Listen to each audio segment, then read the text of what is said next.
Elles sont négligées. Les maladies tropicales négligées. Il faut pas les négliger. Les maladies tropicales négligées.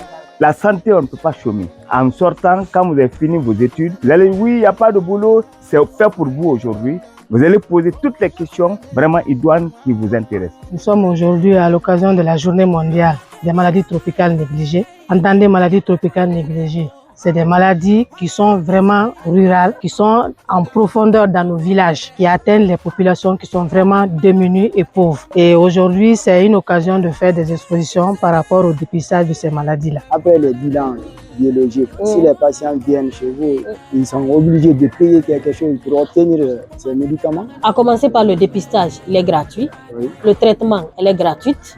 Et nous sommes allés avec les essais cliniques jusqu'à fournir de la nourriture aux malades. La lutte contre la maladie du sommeil se repose sur 3 piliers, on vous a dit. Il y a le dépistage et le traitement des malades. Il y a la lutte antivectorielle et la sensibilisation de la population. La sensibilisation, c'est un gros pilier sur lequel les 2 autres piliers se reposent. Les possibles bacillaires, c'est 6 mois de traitement. Mais pendant les 6 mois, s'ils n'arrivent pas à sortir, ils sont irréguliers, l'OMS demande à ce qu'on rallonge le traitement jusqu'à 9 mois. Et je disais, lorsqu'il y a un cas de morsure de serpent, le spécialiste que vous êtes n'a pas souvent besoin de demander quel est le serpent qui a mordu. Ce qui vous intéresse, c'est de voir la réaction de votre patient, les signes qu'il présente. Et en ce moment, vous allez regrouper tous ces signes en ce qu'on appelle le syndrome. Uniquement les parties blanches.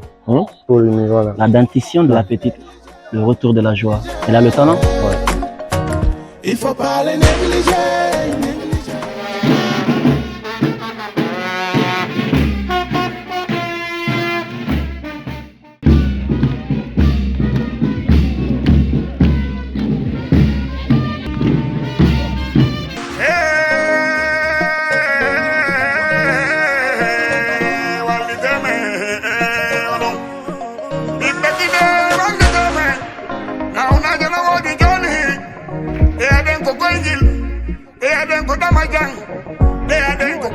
Vous avez derrière moi, c'est un peu l'illustration de ce projet-là, c'est-à-dire transmettre et faire de la communication d'une autre manière pour que les gens soient attirés et comprennent un petit peu notre démarche pour lutter contre la maladie du sommeil. On a besoin que les gens sachent ce qu'est la maladie du sommeil, on a besoin qu'ils n'aient pas peur de venir se faire diagnostiquer, on a besoin qu'ils n'aient pas peur de venir se faire traiter.